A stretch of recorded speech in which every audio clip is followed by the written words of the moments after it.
Mi novio le hizo una broma a mi papá, que era paciente cardíaco, fingiendo un divorcio. Él murió y después descubrí que nunca fue una broma. Soy Nora, tengo 28 años, y estoy a punto de contarles sobre el peor día de mi vida y los 6 meses que siguieron antes de enterarme de la verdad. Mi papá, Howard, estaba en la unidad de cardiología del Hospital St. Vincent cuando pasó. Había tenido su tercer infarto en 2 años, y los doctores fueron muy claros, el estrés lo estaba matando literalmente. Usaron esas palabras exactas, señor Patterson, el estrés lo está matando. Por eso toda la familia andaba con pies de plomo, manteniendo todo ligero, positivo, fácil. Esa tarde de martes yo estaba sentada junto a su cama del hospital, tomándole la mano y contándole sobre un nuevo cliente en el trabajo cuando entró Garrett.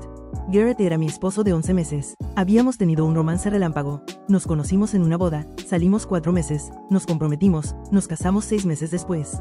Mi papá lo quería mucho, pensaba que era responsable, maduro, que tenía la cabeza bien puesta. Garrett tenía 32 años, trabajaba en ventas farmacéuticas, manejaba un buen carro, decía todas las cosas correctas. Mirando hacia atrás ahora, veo todas las banderas rojas que pasé por alto. Cómo siempre desviaba las conversaciones hacia el dinero, cómo hacía preguntas detalladas sobre la salud de mi papá, su historial médico, sus finanzas, cómo se ofreció a ayudar a mi papá a organizar sus papeles después del primer infarto. En ese momento pensé que era servicial, considerado, el yerno perfecto. Fui tan estúpida. Hey, Howard, dijo Garrett al entrar con una energía rara que no pude descifrar del todo. ¿Cómo te sientes? Mi papá sonrió. Mejor ahora que mis chicas están aquí. Siempre me llamaba su chica, aunque yo era su única hija y mi mamá había fallecido cuando yo tenía 19. Apreté la mano de papá. Estábamos hablando del cuenta Peterson. Garrett se sentó al otro lado de la cama. Había algo raro en él. Su mandíbula estaba tensa, sus ojos se veían extraños. Recuerdo notar que respiraba un poco demasiado rápido, como si estuviera nervioso o emocionado. En realidad, Howard, necesito decirte algo, dijo Garrett. Lo miré. ¿Qué? Nora y yo nos vamos a divorciar. Las palabras quedaron flotando en el aire. Sentí que mi cerebro se detenía por completo. ¿Qué? Dije otra vez. Garrett, ¿qué estás? Se acabó, dijo, mirando directamente a mi papá. No puedo seguir con esto. El matrimonio terminó, la cara de mi papá se puso blanca.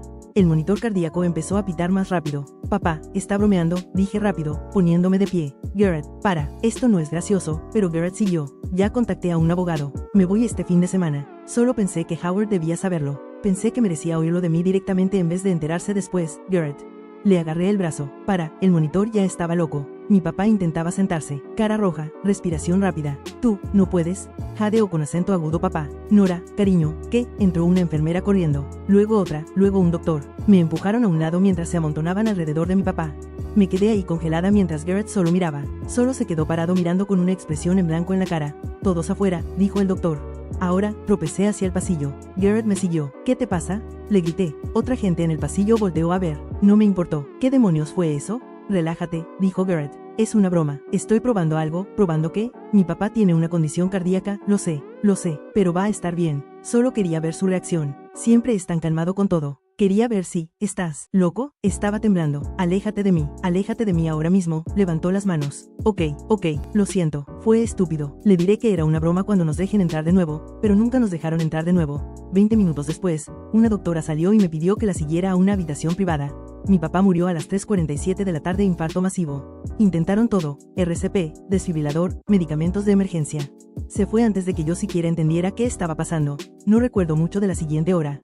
Recuerdo gritar, recuerdo una enfermera trayéndome agua, recuerdo otra enfermera de ojos bondadosos sentada conmigo, tomándome la mano mientras yo sollozaba. Recuerdo a Garrett intentando abrazarme y yo empujándolo tan fuerte que retrocedió tropezando contra una silla. Tú lo mataste, dije. Mataste a mi papá, Nora. No lo hice. Fue solo, fuera, se fue. Me quedé sentada con el cuerpo de mi papá mucho tiempo, sosteniendo su mano hasta que empezó a enfriarse. Las enfermeras fueron muy amables. Me dejaron quedarme todo el tiempo que necesité. Me trajeron pañuelos y agua y no me apuraron. Una de ellas me dijo que ella también había perdido a su papá. Dijo que se pone más fácil, pero que nunca dejas de extrañarlos. Cuando finalmente salí al estacionamiento, Garrett estaba sentado en su carro esperando. Me subí a mi propio carro y manejé a casa. Él me siguió. Adentro del apartamento, me encerré en el dormitorio. Él golpeó la puerta 1 hora, disculpándose, llorando, rogándome que lo dejara entrar.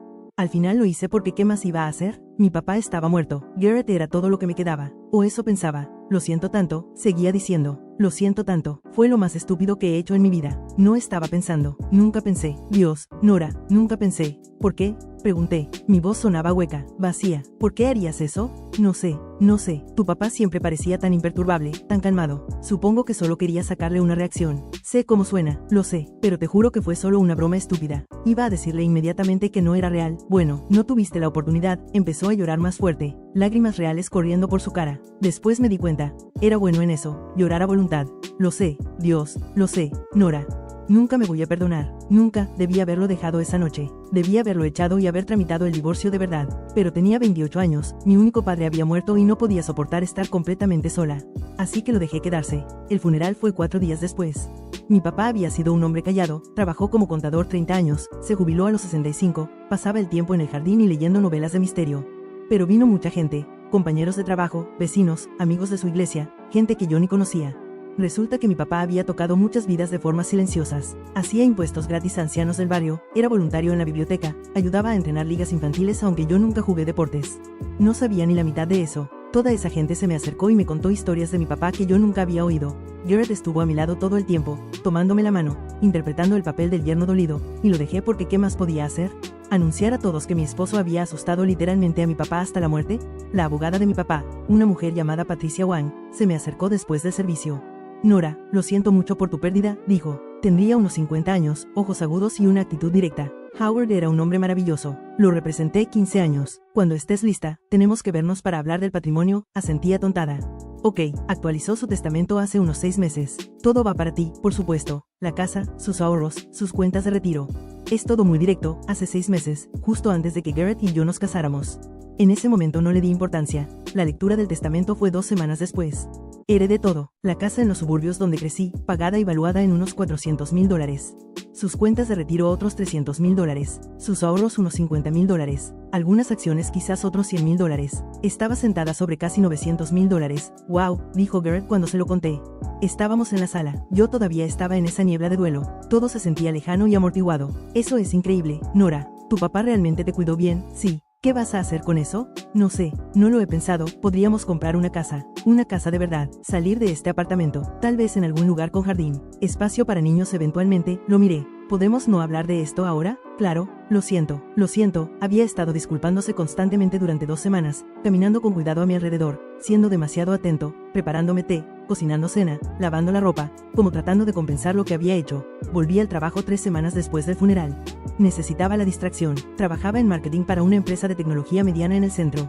Mis compañeros fueron amables, me dieron espacio, no me presionaron mucho. Mi jefa, una mujer llamada Jennifer, me dijo que tomara todo el tiempo que necesitara, pero yo necesitaba trabajar.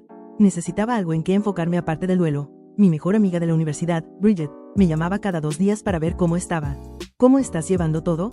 Preguntaba. Estoy bien, mentía. ¿Y Garrett? Está intentando, Nora. Bridget nunca había querido mucho a Garrett. Pensaba que nos habíamos casado demasiado rápido. Pensaba que había algo raro en él, aunque nunca pudo precisarlo. No tienes que quedarte con él. Lo sabes, ¿verdad? Lo que hizo fue, lo sé, pero fue un accidente. Un accidente estúpido y horrible. No quiso que papá muriera, le hizo una broma a un hombre con problema cardíaco. ¿Qué pensaba que iba a pasar? No tenía respuesta para eso. Un mes después de la muerte de mi papá, Garrett empezó a sacar el tema de la herencia otra vez. Creo que deberíamos considerar seriamente comprar una casa, dijo. Estábamos cenando comida china para llevar porque ninguno tenía ganas de cocinar. El mercado está bueno ahora. Podríamos conseguir algo muy lindo. De hecho, he estado viendo algunas propiedades. Hay un lugar genial en Westbrook, 4 habitaciones, jardín grande. Está en $550,000, pero apuesto que lo conseguimos en $525,000. Estamos casados. Dejé los palillos. El dinero es mío, Garrett. Su cara cambió solo por un segundo. Algo frío cruzó por ella. Luego sonrió. Claro que sí. Solo quise decir que somos un equipo. Lo tuyo es mío y lo mío es tuyo. ¿Verdad? Pero algo se sentía mal. Empecé a notar cositas después de eso. Cómo Garrett de repente estaba muy interesado en nuestras finanzas. Cómo seguía preguntando por la casa de mi papá, si la iba a vender o rentar. Cómo sugería que combináramos nuestras cuentas bancarias para que fuera más fácil. Habíamos mantenido cuentas separadas después de casarnos. Parecía más simple. Partíamos renta y servicios 50/50. Ahora quería cambiar eso. No quiero combinar cuentas, dije. ¿Por qué no? Solo no quiero. Otro destello de esa expresión fría. Bien, como quieras, empezó a abrir mi correo. Lo noté un día cuando llegué del trabajo. Había recibido una carta del banco de mi papá sobre cerrar una de sus cuentas y transferir los fondos a mí. La había dejado en la encimera de la cocina esa mañana. Cuando llegué, estaba abierta. ¿Abriste mi correo? Le pregunté a Garrett.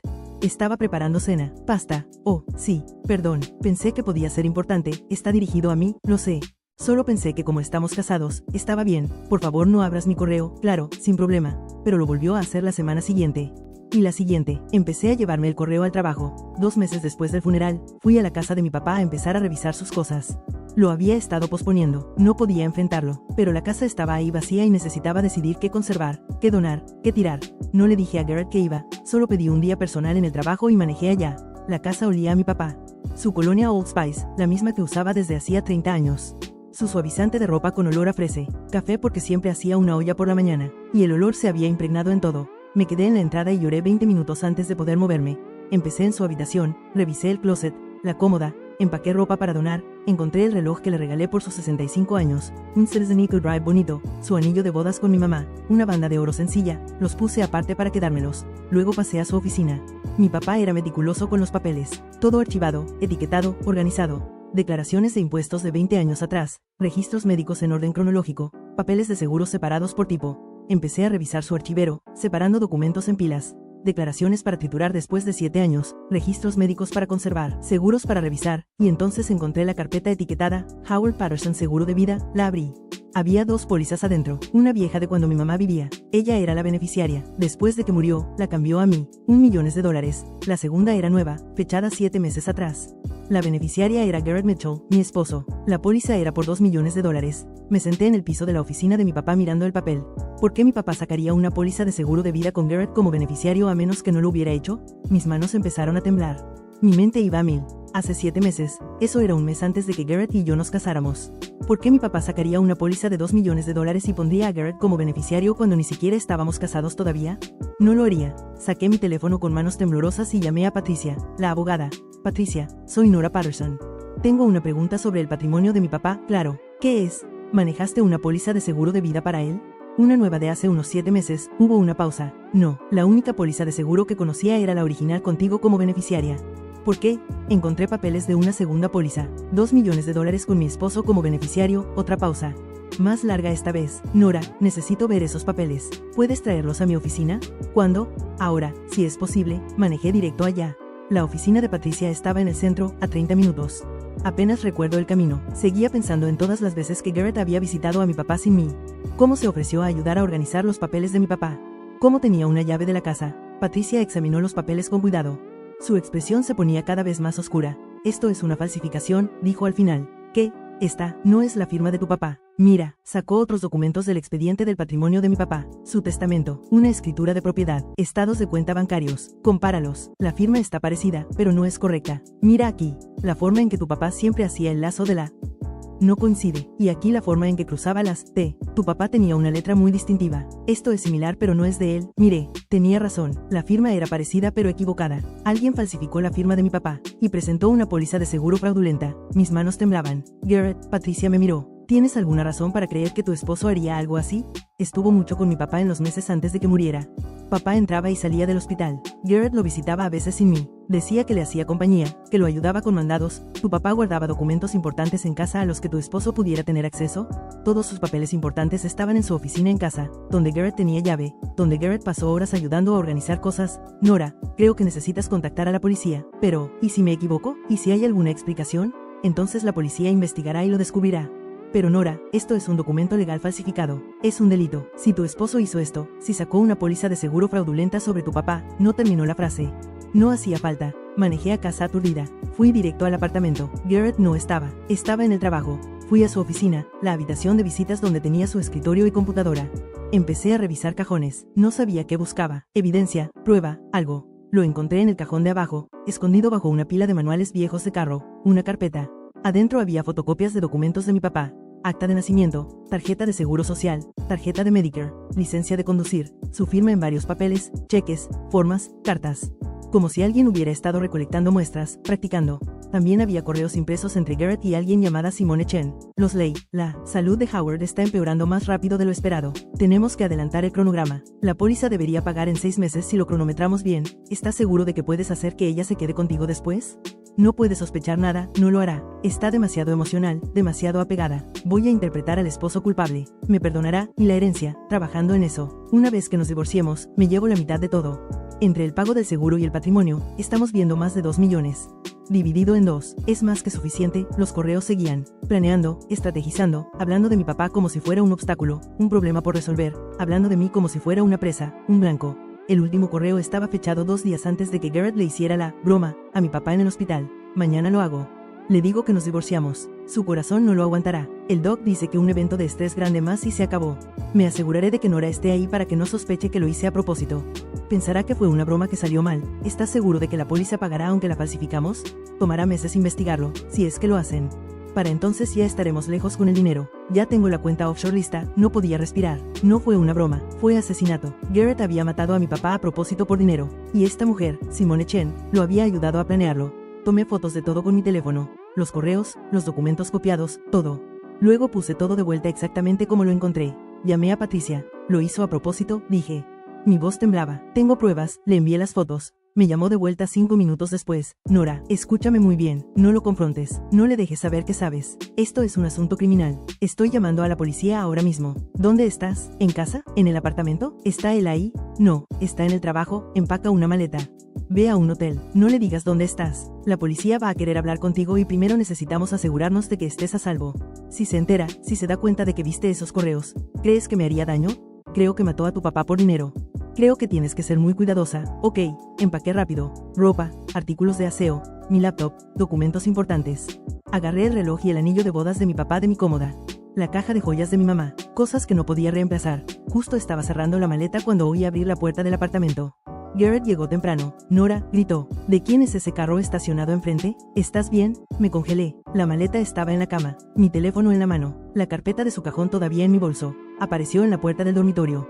Nos miramos. ¿Vas a algún lado? Preguntó. Su voz era casual, pero sus ojos no. Solo estoy empacando algunas cosas para donar, dije. De la casa de papá, miró la maleta, mi bolso de laptop, la caja de joyas de mi mamá en la cama. Esa es tu maleta de viaje, lo sé. Voy a lo de Bridget unos días. Necesito un tiempo lejos. ¿Lejos de qué? De todo. El duelo, este apartamento, solo. Necesito espacio, entró al cuarto. ¿Esto tiene que ver con tu visita a la casa de papá hoy? Mi corazón se detuvo. ¿Cómo sabes que fui allá? He estado revisando la app de seguridad del hogar. Quería asegurarme de que nadie entrara. Mi papá no tenía sistema de seguridad. Estás mintiendo, dije. Su expresión cambió por completo. La máscara cayó. Lo que había debajo era frío y calculador. ¿Qué encontraste? Preguntó en voz baja. Nada, eres pésima mintiendo, Nora. Siempre lo has sido. Eso fue una de las cosas en las que conté. Retrocedí hacia la ventana. La policía viene en camino, sonrió. No le llegó a los ojos. No, no vienen. No hubieras vuelto aquí si ya los hubieras llamado. Viniste a recoger tus cosas, lo que significa que acabas de enterarte. Tal vez en la última hora o dos, enterarme. ¿De qué? Vamos, no insultes a los dos. Lo sé, lo veo en tu cara. No dije nada. Se sentó en la cama, casual como nada. Tomó la caja de joyas de mi mamá y la abrió. ¿Cuánto descubriste? Lo suficiente. ¿La póliza de seguro? Sí. ¿Los correos? No respondí. Debí haber borrado esos, dijo casi pensativo. Estaba mirando el anillo de mi mamá, dándole vueltas entre los dedos. Pero quería guardar registros por si Simone intentaba traicionarme. No es exactamente confiable, ¿y tú sí lo eres? Se rió. Realmente se rió. Buen punto. Entonces, ¿qué ahora? ¿Vas a correr a la policía? ¿Decirles que tu esposo mató a tu papá? Sí. ¿Con qué prueba? ¿Unos documentos falsificados? ¿Unos correos que podían ser falsos? Vamos, Nora, eres más lista que esto. La compañía de seguros va a investigar. Verán que la firma está falsificada, tal vez. O tal vez solo vean que Howard Patterson sacó una póliza sobre sí mismo y nombró a su yerno como beneficiario. Los viejos hacen cosas raras, especialmente cuando están enfermos. Tal vez quiso asegurarse de que yo estuviera cuidado si algo le pasaba. Nunca lo haría. No sabes qué haría o no haría. Está muerto. Garrett se puso de pie. Esto es lo que va a pasar. Vas a calmarte. Vamos a tener una conversación racional sobre esto y luego vamos a ver cómo seguimos adelante como equipo. No soy tu equipo. Nunca fui tu equipo. Fui tu presa. Fuiste ambas cosas, dijo. Mira, sí, al principio esto era por dinero. No te voy a mentir. Pero los últimos meses cuidándote, estando aquí para ti, eso significó algo. Realmente me importas. Nora, tú mataste a mi papá. Le provoqué un infarto. Hay una diferencia. No le disparé, no lo envenené, no le puse una almohada en la cara. Solo aceleré lo inevitable. Su corazón ya estaba fallando de todos modos. El doctor lo dijo. Le quedaba tal vez 1 año, 2 a lo mucho. Además, siguió Garrett, piénsalo de forma práctica. Si vas a la policía, ¿qué pasa? En el mejor escenario, investigan. Eso toma meses. Mientras tanto, todo esto se hace público. La muerte de tu papá, nuestro matrimonio, el fraude del seguro. Va a salir en los periódicos. Tus compañeros de trabajo van a saber. Todos van a saber. El nombre de tu papá se va a arrastrar por el lodo. ¿Es eso lo que quieres? ¿Que todos recuerden a Howard Patterson como la víctima de un fraude de seguros? No me importa. Sí te importa. Te importa mucho la reputación de tu papá, su legado. ¿De verdad quieres que lo último que la gente recuerde de Howard Patterson sea que fue víctima de un fraude de seguros? ¿Que su hija se casó con un estafador que lo mató por dinero? Mejor que dejarte salirte con la tuya. No me estoy saliendo con nada. La compañía de seguros ya marcó la póliza. Me contactaron la semana pasada. Querían documentación, acta de nacimiento, certificado de matrimonio, registros médicos. No los tengo. Obviamente esa póliza no vale nada. Lo miré fijamente. ¿Qué? Todo se cayó. Simone está volviéndose loca. Piensa que nos van a arrestar. He estado tratando de ver cómo cortarla sin que vaya a la policía. Se encogió de hombros. Así que, en realidad, que vayas a la policía ya no importa. El dinero se fue. Todo el plan falló. Pero igual lo mataste. Pruébalo. Dijo tan simple, tan casual. Prueba que quise matarlo. Diré que fue una broma estúpida. Lo vi en la tele o algo. Mi abogado dirá que no tenía forma de saber que causaría un infarto.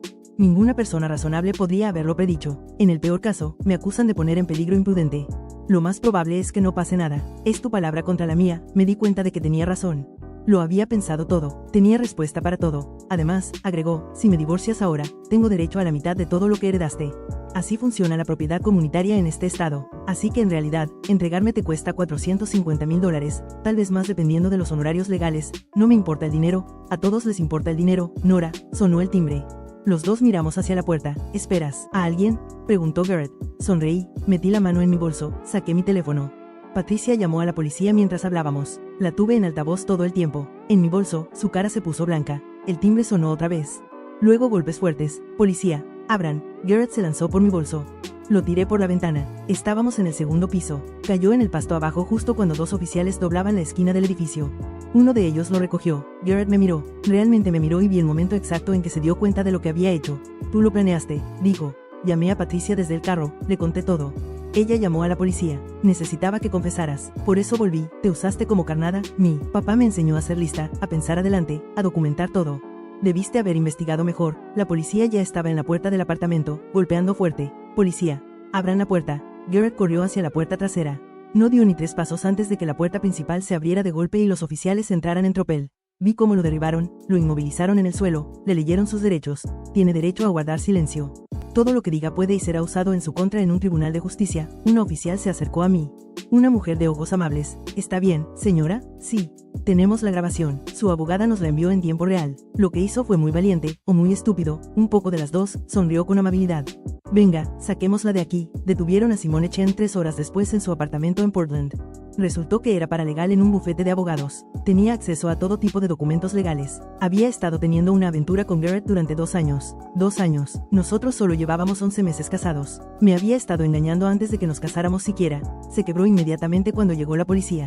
Les contó todo. Cómo se conocieron en un bar, cómo empezaron a salir, cómo él le dijo que tenía un plan para hacerlos ricos a los dos, cómo planearon todo juntos, cómo Garrett me eligió específicamente porque mi papá estaba enfermo y yo era la única heredera, cómo llenaron la solicitud de la póliza juntos en su apartamento, practicando la firma de mi papá una y otra vez hasta que Garrett la dominó, cómo planeaban matarme también eventualmente una vez que me sintiera cómoda y dejara de sospechar, hacer que pareciera un accidente, tal vez un choque de auto, tal vez una caída, llevarse toda la herencia y desaparecer juntos. La fiscalía los acusó a ambos de fraude, conspiración para cometer fraude, falsificación y homicidio en segundo grado. Tuve que dar una declaración, me senté en una habitación con abogados y les conté todo. Cómo conocí a Garrett, nuestro romance relámpago, la enfermedad de mi papá, la broma, cómo encontré los correos. ¿Alguna vez sospechó que su esposo fuera capaz de algo así?, me preguntó uno de los abogados. No, dije.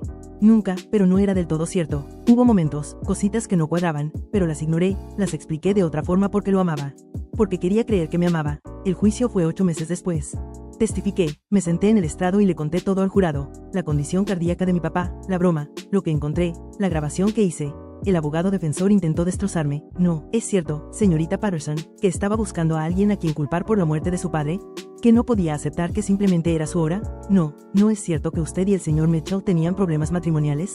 ¿Que quería divorciarse? No, ¿no es cierto que fabricó toda esta historia para evitar dividir su herencia con su esposo? No, eso no es cierto. El fiscal le mostró al jurado los correos, los documentos falsificados, la grabación de la confesión de Garrett, testimonio de expertos sobre la firma falsificada, registros telefónicos que mostraban cientos de llamadas y mensajes entre Garrett y Simone. El jurado deliberó 6 horas. Culpables en todos los cargos. Garrett recibió 25 años a cadena perpetua.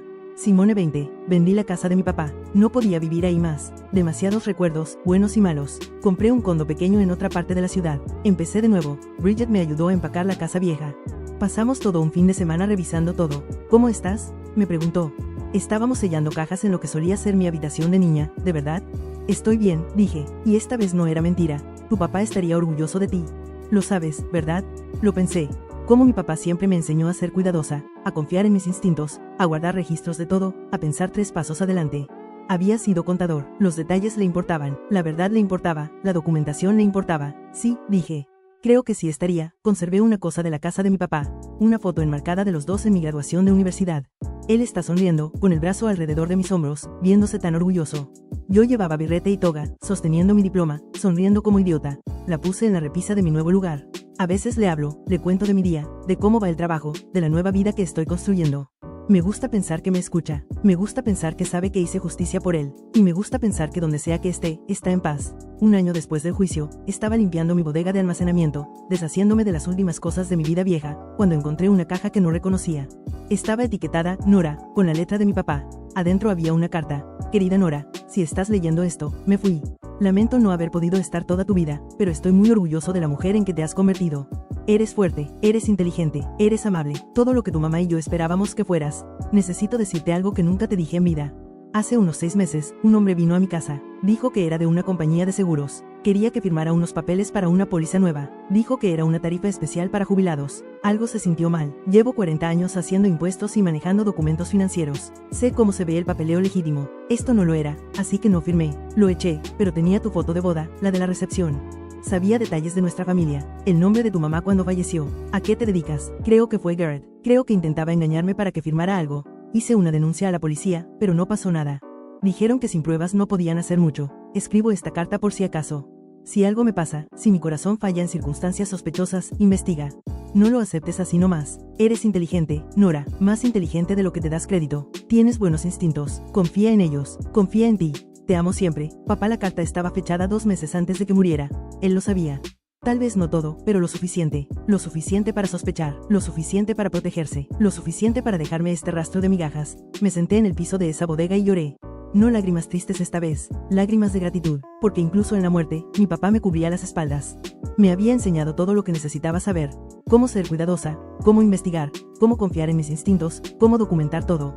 Me había dado las herramientas para atrapar a su asesino. Llevé la carta a Patricia. La presentó al tribunal. Se convirtió en evidencia adicional. Probó premeditación. Mostró que Garrett había intentado que mi papá firmara documentos fraudulentos incluso antes del asesinato. Ayudó a sellar el destino de Garrett en la apelación. Cuando su abogado intentó reducir la sentencia, la Corte de Apelaciones negó la moción. Garrett cumpliría su sentencia completa. Enmarqué la carta y la colgué junto a la foto de mi papá. 2 cosas de las que nunca me voy a deshacer. 2 recordatorios de quién soy y de dónde vengo. Soy Nora Patterson. Tengo 29 años. Mi padre fue asesinado por mi esposo y me aseguré de que se hiciera justicia. Esa es mi historia y por fin estoy bien. 3 años después recibí una carta por correo.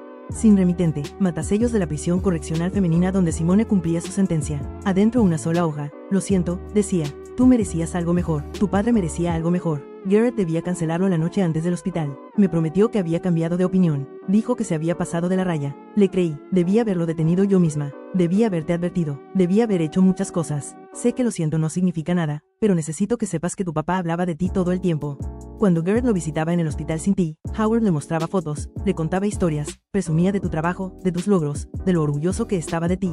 Te amaba más que a nada, y Garrett llegaba a casa y se burlaba de él. Se burlaba de cuánto te quería tu papá. Decía que eso lo hacía débil, fácil de manipular. Debía haberme ido en ese momento. No lo hice. Eso es culpa mía. Viviré con eso para siempre. Espero que estés feliz. Espero que hayas encontrado paz. Espero que sepas que los últimos pensamientos de tu papá fueron de ti.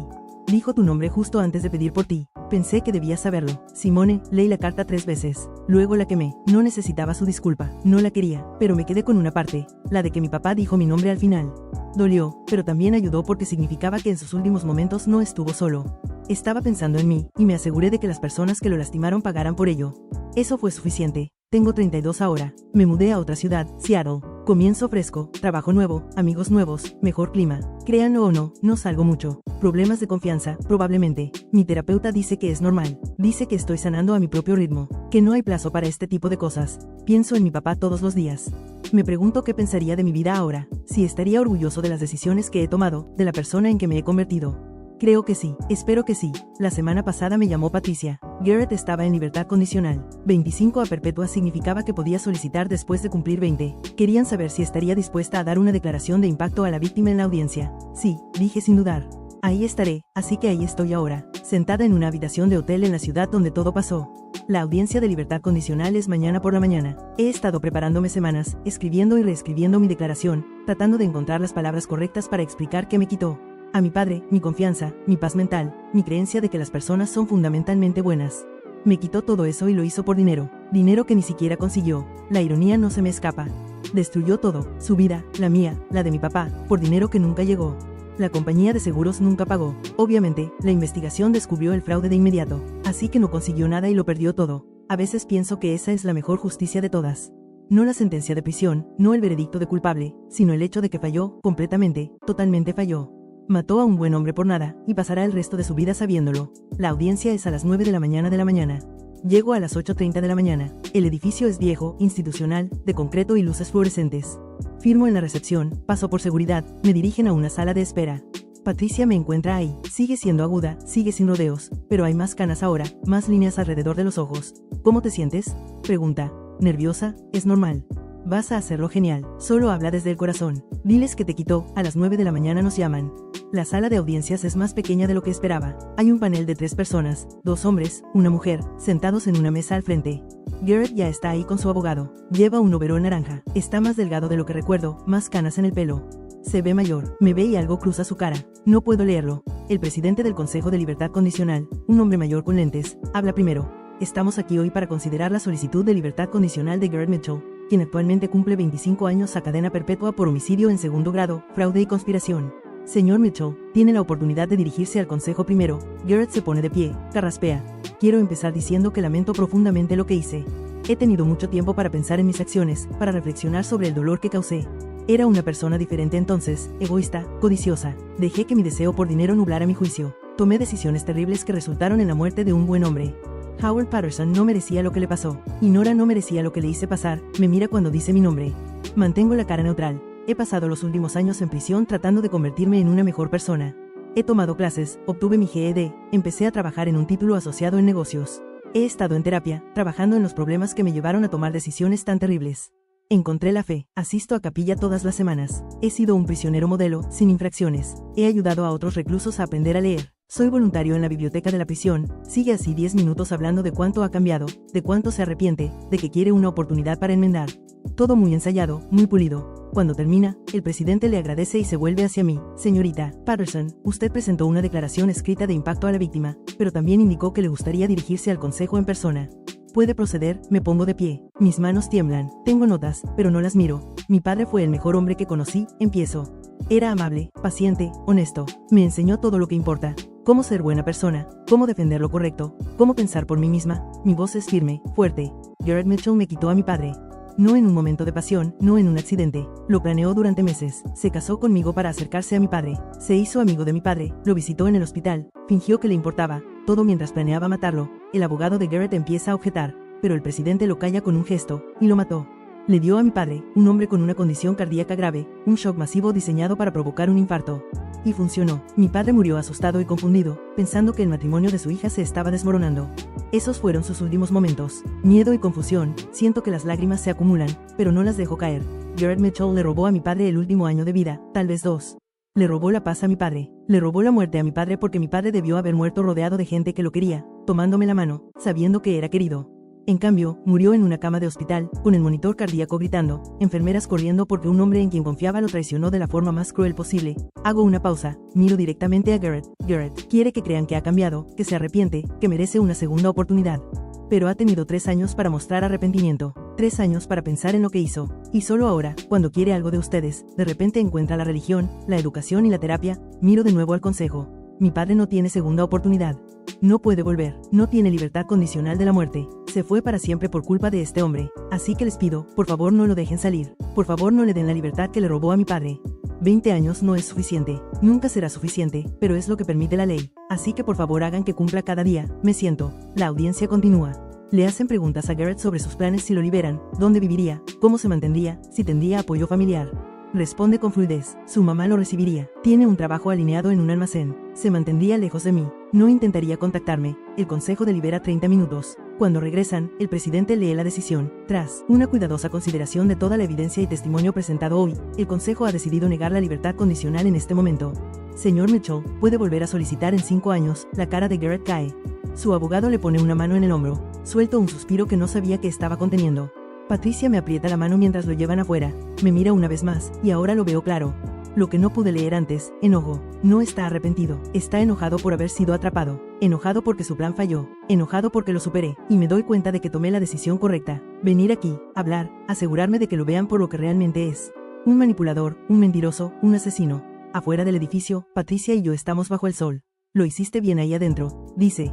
Gracias por todo, por creerme, por ayudarme. Tú te ayudaste sola, Nora. Fuiste valiente e inteligente, y no te rendiste. Tu padre estaría muy orgulloso. La abrazo. Ella me abraza de vuelta. Manejé de regreso a Seattle esa tarde, 6 horas de camino. Escucho podcast y música y dejo que mi mente divague. Pienso en mi papá, en todo lo que me enseñó, en cómo incluso en la muerte me protegió, me dejó pistas, me preparó.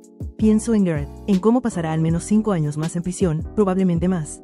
Tal vez nunca salga. Pienso en mi vida ahora. Mi trabajo, mis amigos, mi condo pequeño con vista al agua, mi gata Luna que adopté el año pasado, mis citas con la terapeuta cada 2 semanas, mi club de lectura, mis corridas de domingo por la mañana. Es una buena vida, no la que planeé, pero una buena de todos modos. Cuando llego a casa, Luna me recibe en la puerta. La levanto, le rasco detrás de las orejas. Miro la foto de mi papá en la repisa, su cara sonriente. Lo hice, papá, digo en voz alta. No va a salir, todavía no. Luna ronronea en mis brazos. Preparo cena. Pasta porque es fácil. Me sirvo una copa de vino, me siento en el sofá y veo la puesta de sol sobre el agua. Mi teléfono vibra.